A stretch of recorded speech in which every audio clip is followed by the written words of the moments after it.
વડોદરા શહેરની એમએસ યુનિવર્સિટીના પૂર્વ વાઇસ ચાન્સેલર વિજયકુમાર શ્રીવાસ્તવ સામે કરાયેલ પીઆઈએલ પાછી ખેંચવામાં આવી છે।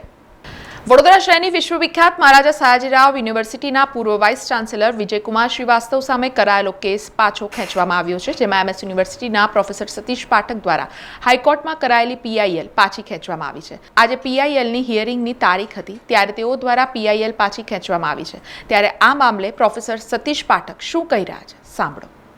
કેસ પાછો લેવા પાછળ કેટલાય અગમ્ય કારણો હોઈ શકે, જેનો અત્યારે હું ઉલ્લેખ કરવો ઉચિત નથી સમજતો, પણ આવનારા સમયમાં એ જે કંઈ કાર્યવાહી મારે આગળ ઉપર કરવાની થશે એ હું અવશ્ય કરીશ, કારણ કે આ એક શિક્ષણ ક્ષેત્રમાં સડો ફેલાવતી એક ઉધઈ સમાન છે। જો આજે એને અહીં છોડી દેવામાં આવશે તો આજે આવનારા દિવસોમાં એ शिक्षण समाज ने વધુ प्रदूषित करसे, एवं बेमत नहीं। हम झूठों के बीच शायद सच बोल बैठे, यह भूल गए कि ये नमक का शहर है और हम जख्म खोल बैठे।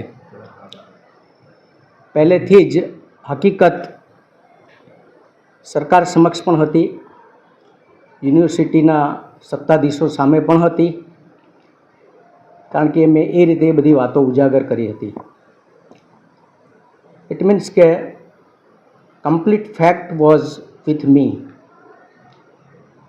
परंतु परिस्थिति कंईक ए प्रकारे निर्माण थई अने हाईकोर्ट में मैटर ए रीते धीरे धीरे आगळ चाली, जेना कारणे अथवा जेना अंते मारे एम कहेवुं जोईए के ना सरकारे ए वातने स्वीकारी ने ना तो विजय श्रीवास्तवे पण ए वातने स्वीकारी के तेओ इनएलिजिबल हता।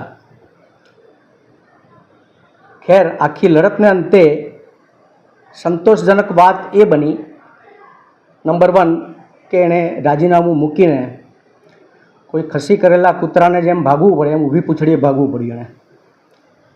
બીજી સારી વાત એ બની કે સરકારે સમય સૂચકતા વાપરીને અને બુદ્ધિ વાપરીને એને ફરીથી નિમણૂક ના આપી, કારણ કે ભાજપના તમામ વડોદરા શહેર અને જિલ્લાના નેતાઓએ ચીફ મિનિસ્ટરને એવું અલ્ટિમેટમ આપેલું હતું કે આ વ્યક્તિ તો ફરી જોઈએ જ નહીં।